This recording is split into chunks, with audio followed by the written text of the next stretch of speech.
Conscious Curriculum, the fight between state and federal policies in Tucson, by Dr. Ann Blankenship and Dr. Leslie Locke.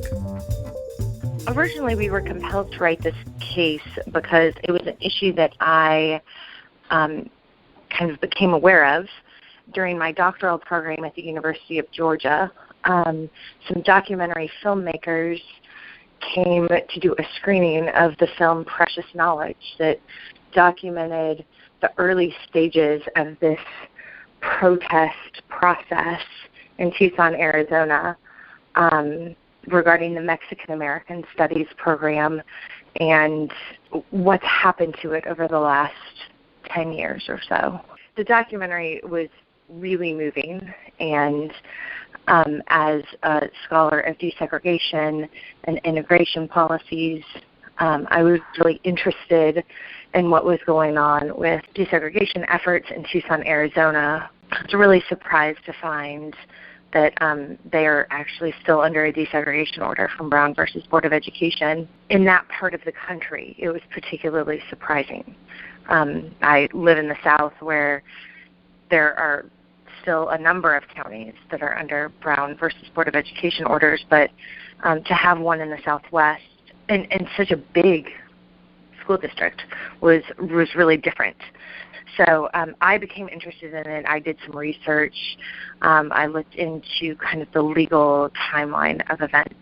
So my research area past has dealt with generally the issues kids from marginalized groups deal with inside K-12 school systems, and specifically affect Latinos. And so I had not heard of this problem going on in Tucson, and when Annie said, "Oh, you need to watch this video," I brought it home and watched it, and I just couldn't even believe that this was going on. In terms of the policy, what we found was that really nobody was talking about the temporary lifting of the federal desegregation order that allowed kind of all of this really unusual stuff to happen inside of, Arizona and then Tucson Unified School District, which then impacted the very successful Mexican American Studies program.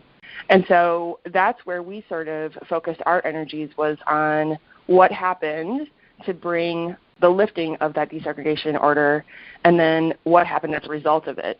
As we were writing the paper, I was familiar with JCEL and how great of a resource that was, and we both kind of took a look at some of the cases that you have published, and thought that this case was particularly appropriate because so much is going on here. There are legal issues and political issues and policy issues and tons of leadership challenges.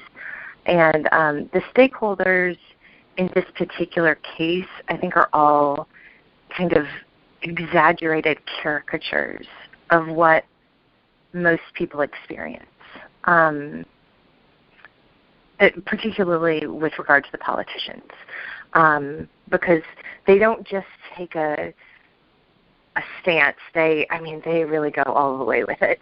They take a stance and then turn it into like a vengeful mission, which I think is really taking it to that next level.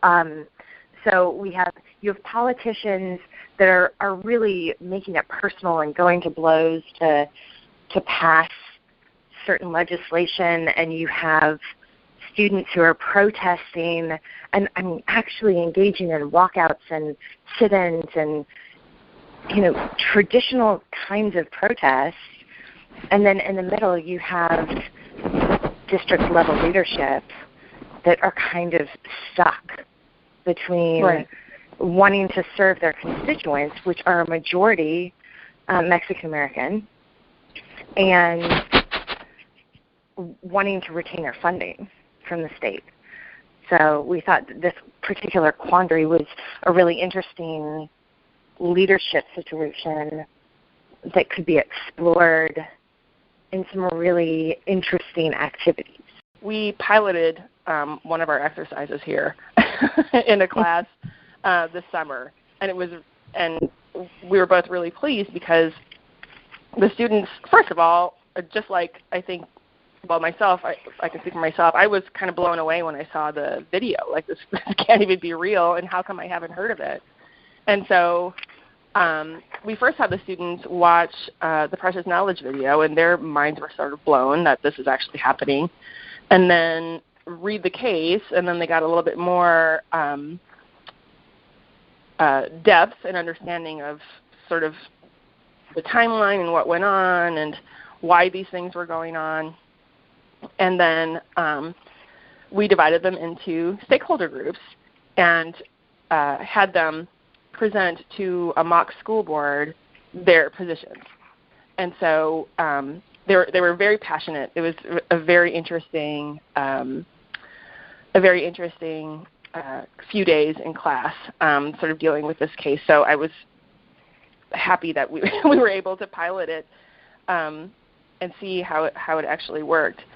But I think what's unique about our paper too is that not only do we have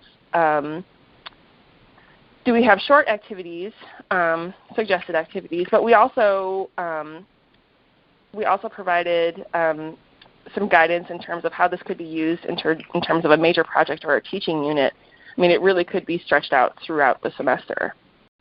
At the end, in the teaching notes, we give some opportunity for short discussion questions, but we also provide, several different options for, like, all right, here is a one-day kind of, here you go, activity, and you wrap it up in a bow with some discussion. But there are also some other options of, extending that for a few classes, making it the major project for the semester.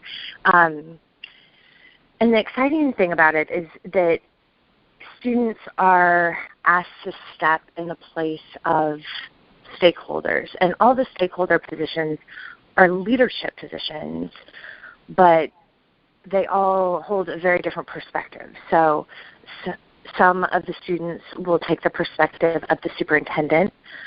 Some will be parents of students in the district that are also community activists, and some will be principals. And I think each stakeholder group really has its own position, its own needs, its own desires for how this situation should play out.